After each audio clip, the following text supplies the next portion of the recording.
Hi there, welcome to Floating in Dreams. The question of today's video is, would I repurchase any of these eyeshadow palettes? Let's get stuck in.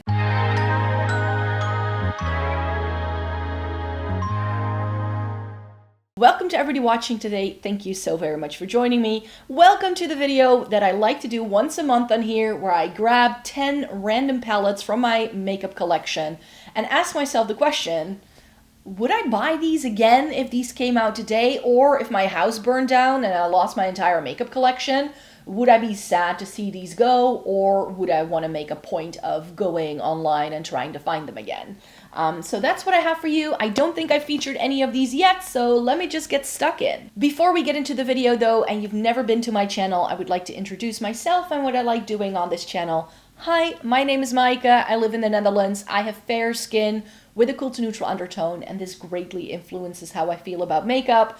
I have been reviewing makeup for more than a decade. I love eyeshadow palettes, Estes and Catrice, and getting the use out of my makeup. So if that's content that you're interested in as well, then I hope you'd like to consider subscribing by clicking the button down below. Yes, 10 random palettes. I have just gone into my drawer again. I'm a terrible YouTuber. I have a list. Here's the problem though. I made a list at the end of August when I showed you my eyeshadow palette collection video.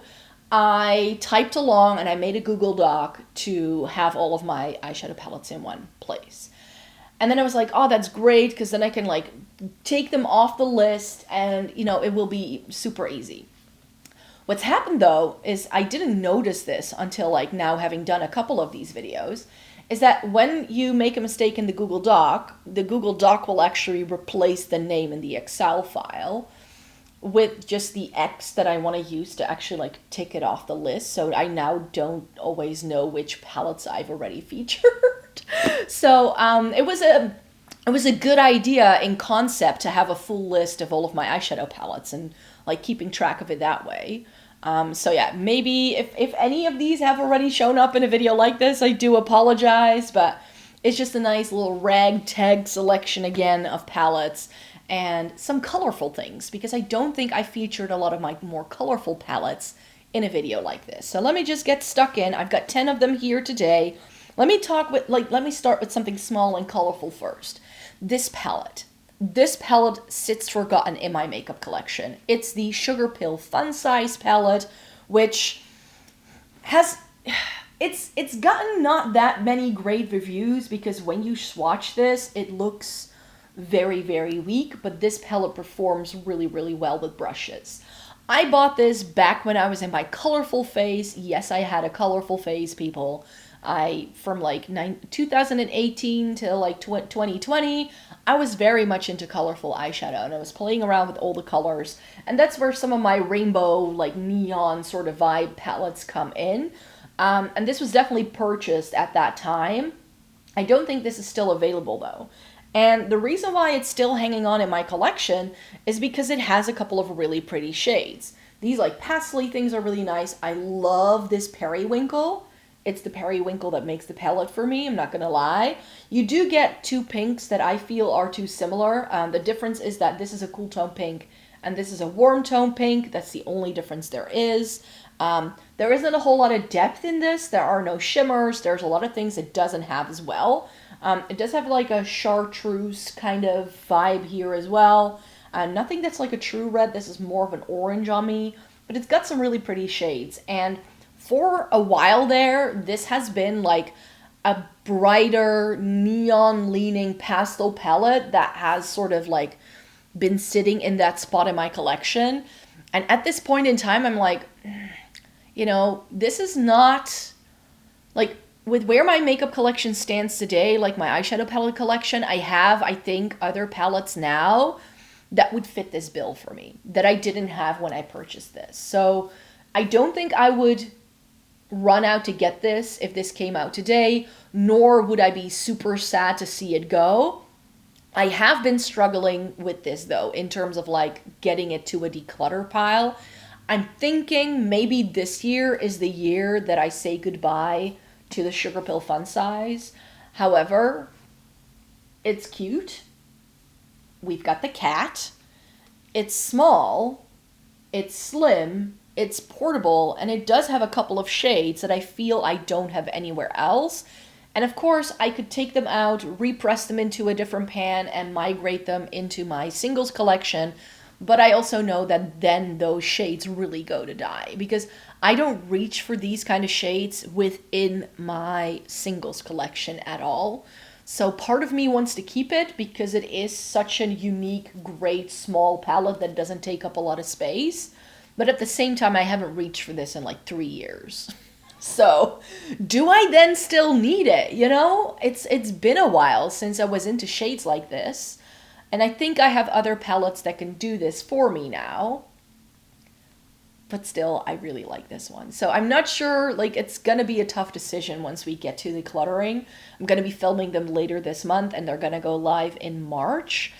So if you want to see, like, if you want an update on the eyeshadow palettes I have and want to see what I keep and what I get rid of, then that's definitely something we'll be doing. We'll be going through my entire makeup collection in March anyways. So, because every year in March I do my decluttering series, in case you were wondering. But yeah, no, I'm currently not into these kind of colors, and I have just found that with colorful shades, I feel I need less variation. Like within neutrals, there are so many variations possible because you can blend in a little bit more purple or a little bit more blue. But with this, the only thing you can do with bright shades is like, are they pastel or not?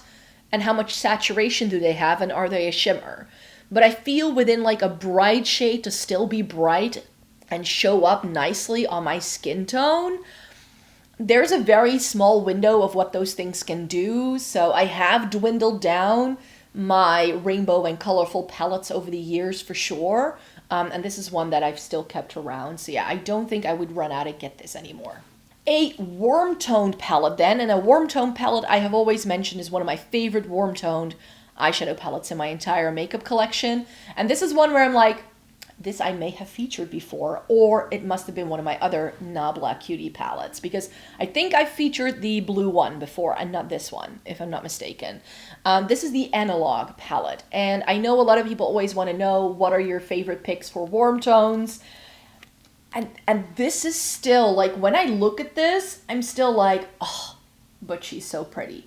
Do I wear this a lot? No, because I've just been really living up to the cool toned life, and like I'm wearing right now, like these kind of looks, I just feel my best in. I feel my skin looks more flawless. I feel my eyes pop a little bit more rather than when I'm wearing something like this. So that's why I prefer to go for a cool tone, but I can totally make this work. And this is one of my favorites because as warm toned as it looks, like this looks orange in the pan, but these shades pull very reddish pink on me. And it's got one of the most stunning shimmers on the planet, which is this one here. It's called Overexposed, and it's like a pinky peach with a golden flash. It's incredibly stunning. I have always really appreciated these two shades, these deeper, almost like coffee, chocolatey brown kind of shades that really make this work for me without it going too dark. This orange is stunning. This is stunning as well. The only thing I don't love is this gold. However, it is a very light gold that does work for me. So as an inner corner highlight, it does play with my skin tone quite well. So overall, for like a warm tone palette, it's really nice and curated. I think that if I were like in a place where I'm like, yeah, I didn't have this in my collection and it came out right now, I think I might still be interested in it. Granted, I bought this to complete the collection. Like, I have all of these little cutie palettes from Nabla. And this ended up being my favorite one, which I had not expected. I didn't think I was going to love this palette as much as I did. And it's been the top favorite warm tone palette for quite some time. So I don't think it's still in that place. I think I have warmer toned palettes that I like a little bit better by now. But I definitely think that this would be missed in my collection. Like, if I were to, like, somehow lose all of my palettes, then this would go on the list of a warm tone palette that I would like to keep around, for sure. The Analogue from Nabla is just really, really good. Now, if I'm not mistaken, I haven't really featured a lot of my Lime Crime palettes in these videos. So the Lime Crime Prelude Chroma palette is one I have to mention, because the Lime Crime Prelude Chroma is a palette that I had been lusting after. Let me tell you, like, this palette, I want it so badly, and it kind of sits in my makeup collection, not used. I know. This sounds terrible, but that's why I'm doing this video, right? To sort of also remind myself, like, oh yeah, you have that palette and you actually love it a lot. Like, the Nabla one, I'm now like, ooh, that's gonna be great for, like, you know, spring, summertime, when I tend to like warm tones a little bit better on me. I need to go back to that sometime, because that's pretty. And now I'm looking at this and I'm like, yes, this is very pretty. However, I do think that what this palette did for me when I got it, I now have in other palettes with better formulas. I'm not gonna lie. I'm looking at this and it's sort of giving me Nomad Ghost Town USA kind of vibes. I'm still playing with this palette. It's in my February makeup review, so it's going to be reviewed this month.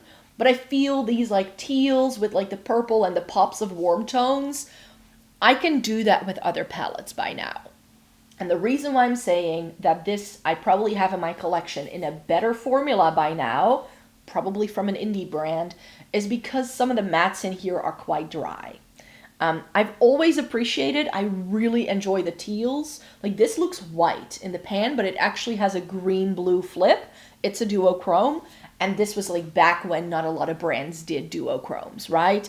I've always liked that this beige can be used to tone down these darker mattes, and you can actually make them work in the crease really well. I've just never really truly loved these two shades. Like, if this were a 6-pan like this, I probably would go for it a lot more than when these two are in. So you get like a coral peach kind of thing and an extremely yellow tone gold. So if this were a little bit more cool toned, if we got more purples, perhaps it would work. However, the times I've used it, I was able to pull some really pretty looks out of it, because you do get all the shades you need to create a full look, even though it may seem a little bit random. So in terms of like being interested in this if it came out now, the answer probably would again be not really, because I just have other things in my collection that remind me of this color story that make me feel like it's better. It's better than what I already have here. So yeah, for now, at this point in time, if I were to lose this in my makeup collection, I don't think I'd miss it either. I don't think I would go seeking it out. The one of these little Lime Crime palettes that I would miss in my collection is the cool toned one, the Immortalis. That's the one that really stands out to me. That's one that I really enjoy still till this day.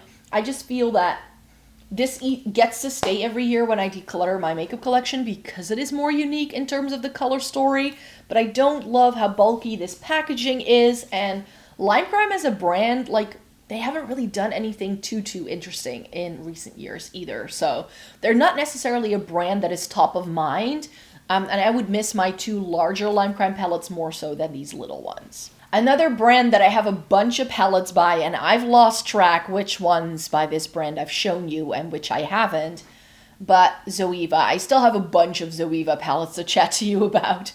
This is the Premiere edition. This is their older style palettes. In case you're unfamiliar, Zoeva is a German-based makeup brand. I would call them indie because I think they are not owned by a bigger corporation.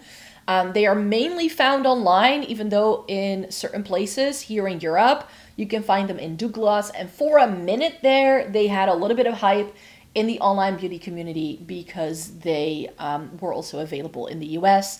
I think they have pulled out of the US completely. However, you could still buy them internationally if you go through the Zoeva official website. But what they've done is that they've revamped their entire line to make it vegan and more like skin friendly. So a lot of the products are a little bit more expensive now, but it has very different properties. And I have been slowly making my way through some of the products that Zoeva has been releasing ever since they discontinued a lot of this style palette. This one was also limited edition, so it was going to be hard to find anyway. And the Premiere has, like, as far as all of my Zoeva palettes go, this is one that sits in the back. This is not one I grabbed for. It's quite warm toned. At the time, it was quite unique because it has one of those like blue-brown shifty shades that I now have a million times over, but when I first bought this, it was quite unique. It's got some really lovely warmer toned mauves right here at the bottom. So if you want to go like mauve tone, this was really pretty. But it just also has some shades I would never reach for, like these two orange tones, not my vibe. It was these 4 shades that really made the palette for me. So this was doing a Pat McGrath, so the mothership vibe thing before we ever even had Pat McGrath as a brand. Because I think this palette predates Pat McGrath for sure, because especially these three shimmers are some of the most buttery smooth shimmers I have ever found. But it is boring shades, like it's a gold, it's a green, it's this like blue-brown duochrome thing that was more exciting for this kind of palette for sure, and then you just get 2 sort of like really light blend shades. So is this still very unique in my collection? No. Would I purchase it if it came out today? Probably no. Would I miss it in my collection though if this was gone?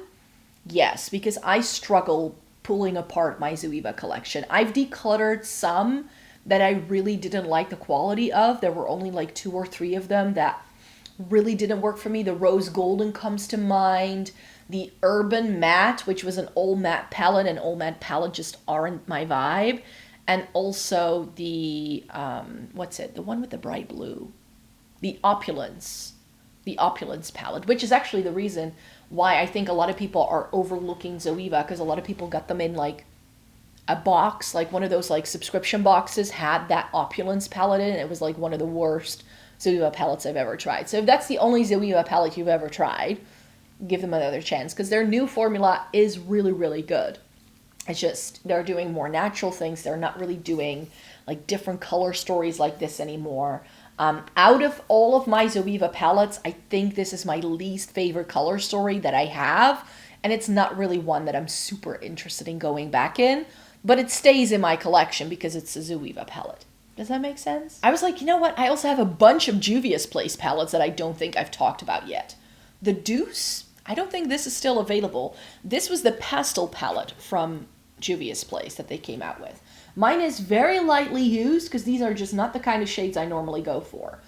But that's why I like keeping it around, because it's not necessarily what I tend to go for. It just has a couple of really, really pretty shades. It's like this palette is giving me, like, I have to say the word correctly, Neapolitan, like, ice cream. You know, the 3 ice cream flavors, I think it's like chocolate, vanilla, and strawberry. I feel we get that in here. And it's got some really pretty shades. This peachy pink, lovely in the crease. I love this shimmer. This beige one is really nice for blending things out. The bright fuchsia in the middle is like that fuchsia purpley pink that I have in a couple of my lipsticks. Some of you know I like Catrice's Casually Overdressed and also Lisa Eldridge's New Wave, but this is that shade in an eyeshadow. So it's a very cool purple leaning pink, which we don't get to see a lot of. The minty green is pretty. This pink shimmer is really pretty. This is a duochrome, and then you just get a dark brown to round things out. The only shade that I don't like is this orange. Everything else I like, and I think the thing that really throws me off with this palette is the packaging. It's set in this peachy pink base, and I'm just like trying to pull this into my head. If this were a white background, I think I'd like this better. This is something we very often forget, but the background that the pans are set in is very, very determining of how you view a palette when you look at it. So it sometimes helps to try and think of it with like a white or a black background, because then you can see the colors a lot better. But yeah, I do think this is a very pretty palette. Do I get a whole lot of use out of it? No, but I have it. It's been discontinued, and like part of me would miss this. Part of me is like, yeah, if this came out today, I might actually still be interested, because guess what? If you're super fair, this is a palette. And you can do neutral looks with it, you can do colorful looks with it. It can just go in a lot of different ways, and this just makes me miss the old Juvia's Place, back when I was really into the brand. And I'm glad I've pulled this one out again, because I think this is going to be a great palette for the springtime. Then I'm pretty sure I featured my other Sigma palette in a video like this. I think I featured the Enchanted, but I don't think I've talked about the new mod yet. And I actually, when I did a video a couple of weeks ago, people were like saying, oh, maybe if you do warm tones as well, maybe you can also do like cool rosy tones. And I'm like, I don't think I have 10 cool toned rosy palettes, because when brands do rosy tone palettes, they make them warm toned and they make them deep as well. This palette is beautiful, but not for me. That's how I've always felt about it ever since I tried it. I remember this coming out and I purchased it immediately because I was like, right, it's a rosy tone palette. I love rosy tones on myself. And then this is the thing that made me realize what I've just told you, how I feel most brands make rosy tone palettes. So if you have any recommendations for really good, cool toned rosy tone palettes that aren't pink or full on purple, I'm your gal. Because very often we get a bit of warmth, and that this definitely has that. Because like this entire section, and then this gold as well, is warm. We get some cooler tones here, but this, I remember when I used it, it pulled a lot darker on my complexion than what it looks like in the pan. And I think the reason why this doesn't look so dark is because of that gold reflective packaging. This is another one where you really need to imagine the shades sitting against a very light white background. And then I think you can see how dark this actually gets. If you have medium to deep skin and you're looking for a rosy tone palette, this, especially if you have a warm undertone. Beautiful. It's going to look stunning on you. For me, it was just a little like glam. Like every single time I used this, I could not get a like nice everyday look out of it. Everything looked like I was going clubbing, which I like that kind of look. If you want to go full glam, you do you, but I like something a little bit more natural in my day-to-day life. I still really appreciated the formula of this, though. It worked really well. I cannot fault it for that. But it wasn't, I was hoping this could be like my perfect rosy tone palette, and it just wasn't. It just wasn't. So yeah, pretty palette for sure. Not quite right for me. Would I miss this in my makeup collection? I don't think so. I think I'd go for my melt cheese in parties. Like if I were to lose all my makeup, that's the first like rosy mauve leaning color story I think of that I would want to have in my life, and not this. Would I purchase this if it came out today? 100%. Because I'm still looking for that perfect rosy tone palette that isn't too pink.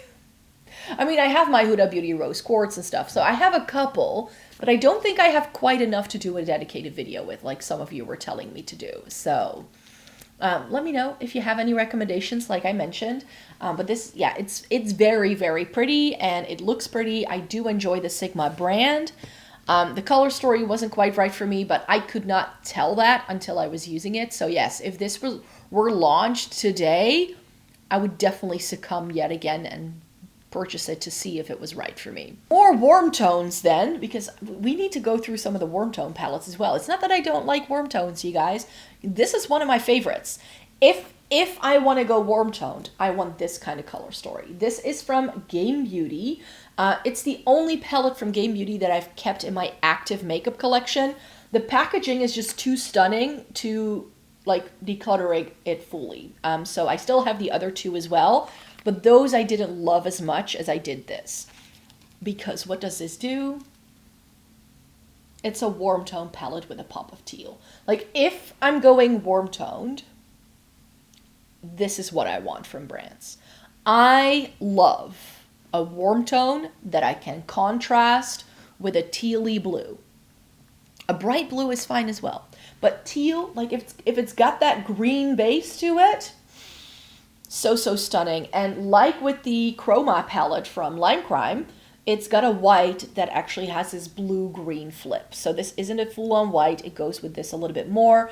I think when I played with it though, I think I did a warm toned look and I did a cool toned look, because you could do very neutral with this. Like this is pretty neutral. It's like a mustardy yellow and then a dark brown, and then having those in, really lovely. And then you just have these really nice fiery, spicy warm tones. And there, it just doesn't get any better than contrasting some of this. So the way I would use this is that I would use some of these like orange tones on the top of my lid, and then using the teal with the shimmer along the lower lash line to clash it, but not to muddy up the shades. That's the way I would use it. And then either one of these can be used to like deepen up a look, use as liner, do all that. So in terms of this kind of color story though, I don't feel it's super unique. You don't need to run out and get the Game Beauty version. I think actually these are now discontinued. Not entirely sure, but you can find Game Beauty on Monolith if you are in the EU. You no longer have to go through the US if you don't want to. But yeah, this concept-wise, I just really like the look of. So it's got stunning packaging. It's got the color story I like. But we've seen warm tones with a pop of blue or teal for a decade. It's coming back.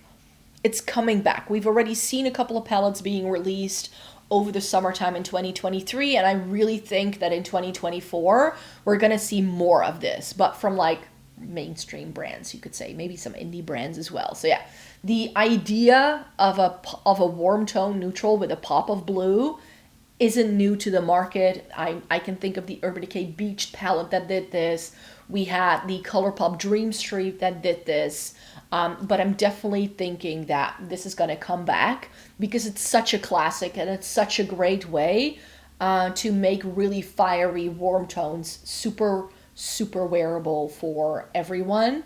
And the reason why I love it so much is because it's summer in a palette.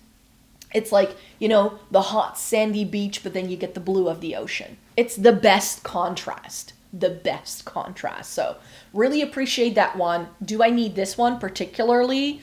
Like if I were to lose all of my makeup, would I miss this one?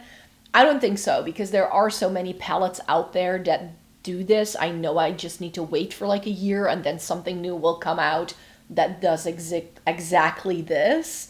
So I don't need this one in particular, but having this color story in my makeup collection is a staple. So this for sure, I would be interested in having if I didn't have it at all. I'm not really interested in having more of these, because if you have one of them, you're good to go. That's how I feel anyway. More colorful things then. We have number 9. These aren't ranked in any way, shape, or form, but I have September Roses Slush Palette, and this brand has shut down. And as far as colorful color stories have gone, I have mentioned so many times how this is one of my favorite colorful color stories. I need to hold it up here so you can see all the shades together. It's a full-on rainbow with some neons, some really like more pastel leading shades, but you also have the gradient where it goes more like darker. So this is sort of like the precursor of something like the Blend Bunny palettes. You know how Blend Bunny has that gradient as well? But this does have like one shimmer at least in every row that kind of goes together. This doesn't have the best formula in every single shade. Like this Periwinkle is a little bit weak if you want to blend it in the crease. But this neon orange is pretty. The pinks in here are super vibrant. If you've ever wondered what's on the icon eye, that is my eye. That is a look I created using this palette. So that's the one. And this is why, like, that icon has been my channel icon for years now, ever since I did this. Like, I haven't really felt like changing it because I'm like, I really like that look. Great for doing some like a sunset eye, a rainbow eye. And because these are softer, they work for me very well. So this has always been my bright, colorful pick for fair skin tones. So I'm really sad to see that this brand has now folded, at least for the time being. They have said they might come back. But there were some like personal issues and they could no longer keep the brand running. I really still enjoy this. I think this, like, if I had to pick between the two colorful palettes I'm showing you in this video today, I would keep this one around. If there is like a really nice, fun, bright, colorful color story that looks like it might work for my skin tone, I would pounce on it. The reason why I don't have any other of like the very vibrant, more rainbow-like color stories from Blend Bunny is because the colors all look super primary and a little bit harsh. And I have just found through trying all of those colorful shades that these like softer, more like in-between bright shades work a lot better for me than like a pure primary red or like a pure primary blue. I find those things to be very difficult to blend into my skin tone. And I know like for makeup artistry, they're great, but that's not what I've just decided. I'm not on that side of the makeup world. I'm not here for the artistry, even though I really appreciate it if people can do that. I follow a lot of makeup artists on both Instagram and TikTok and really enjoy what they can do. It's just not what I like doing for myself in my day-to-day life. So if I go colorful, I go this. So yes, I would totally miss this in my collection if it were lost. And if a brand comes out with a color story like it, it may actually be for once a colorful color story that makes me go like, okay, I can get down with you. And finally, in this video, the Melt Gemini. I haven't talked about a lot of my Melt palettes, I feel, in these videos, and I have a couple of Melt palettes. And Melt is one of those brands where, you know, the quality can be a little bit hit and miss. They really don't do that many shimmers. But the Melt Gemini, if you want to talk original grungy color stories, it's this. Again, something that someone suggested I might want to do is talk about like my favorite grungy color stories. This would still go in it till this day. I like the Murate too. That I feel is a little bit better for me in terms of the grunge, the kind of grungy looks I like to do on myself. But if you want my recommendation, I think you can still get this. Like, if you've never tried a grungy eyeshadow palette, till this day, Melt Gemini holds, like, it's the GOAT. It's the one. If you want just one grungy palette in your collection, try this one. Trust me. The reason why it's so good, you have the warmer tone neutrals, but don't be fooled. These aren't like the ones in the Analogue palette where they're like super spicy and it looks like you've got like crushed red peppers on your eyes. These are a little bit more muted. We get an actual dark brown. Like the only shade I really wouldn't use is this orangey tone, but this is your like mustardy murky yellow. I love myself a mustardy murky yellow. If we're going warm tones, it's one of my favorite shades to wear. This shimmer goes with it perfectly, and just get a beige to blend it. You get a black for your eyeliner deepening up sort of moment, and then we have the swampy greens that make the palette. Like if this, I'm like, no, would never repurchase, boring, not my vibe. You pull in the greens and something happens. And the best part is you can do a full green look, you can do a full neutral look, or you can mix and match. And I've also mentioned in the past, if you have a couple of Melt palettes, they kind of join each other like a train. So if you have the Gemini 2, these swampy greens go with the greens in that palette. If you happen to have the Smoke Sessions, those shimmers go really well with a lot of what this palette has to offer. So with Melt, I just think you can do no wrong. It's for all the matte lovers as well. One of the reasons why I would be like, if this exact palette came out today, would I buy it? The answer I would lean to is no, because of how few shimmers we have. That's the only reason. But, and it's the reason why I actually didn't buy the Gemini 2, but it's in my collection because someone gifted it to me. They were like, I've got an extra one. Would you like it? I'm like, yeah, sure. And I really did enjoy using that palette in the end when I had it. So for your grungy vibes, the Melt Gemini, chef's kiss. It's just so good. Would I miss this in my makeup collection if it were gone? For sure. For sure. This would be very sorely missed if I ever lost it, if it would break, if it would expire. yeah, this is one that I would consider repurchasing if I ever had to. But if this kind of color story came out today, I would be less interested with the knowledge I have now. Not sure if that makes sense. So yeah, that's it. Those are all of the palettes that I wanted to chat to you about this month. I really hoped you enjoyed watching this video. Let me know in a comment down below if there's any requests, any palettes you know I have that you would like me to feature in a video like this. I mean, I don't really need an excuse to talk about palettes, but every chance I get, I like to chat about them. So I hope there weren't too many doubles in here. If not, I'm sure you enjoyed listening to me ranting and raving about some of these eyeshadow palettes. Some of these I'm like, yes, definitely sticking around. And others of these, like, I'm now looking at them, I'm like, yeah, I might have to declutter them. Yeah, my eyeshadow palette declutter is not going to be fun this year because I did a really, really major cull last year. So I know there is less that I'm inclined to get rid of this year. But I know I also need to clear out some palettes again because there's just always new stuff coming out and I want to keep it as fresh and memorable as possible. And I know there are like certain categories where I've just like tried a lot of new things where I know these things didn't work for me. So those I'm going to get rid of for sure. But I also know that there are just so many of these palettes that I just love and adore because they have been in my collection for such a long time, and those I always struggle getting rid of. So yeah, fingers crossed, I will be filming those videos before the end of this month. Then I'm going to be decluttering all of my makeup declutters in like a day or two when I have spring break later this month. And then I'll show you all of the results of that in March. But before we do that, maybe good to know that in the next couple of days, or maybe, I'm not sure when this video is going to go live, but I will be showing you my actual makeup collection video. So like a bit like an inventory kind of video where I take stock and I do all the swatches because my brain cannot handle doing a declutter and swatching at the same time.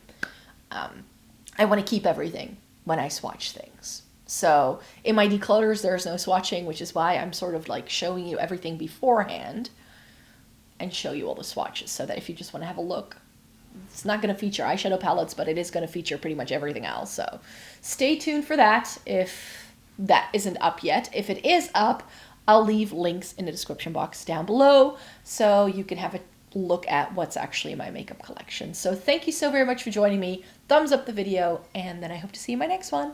Bye-bye.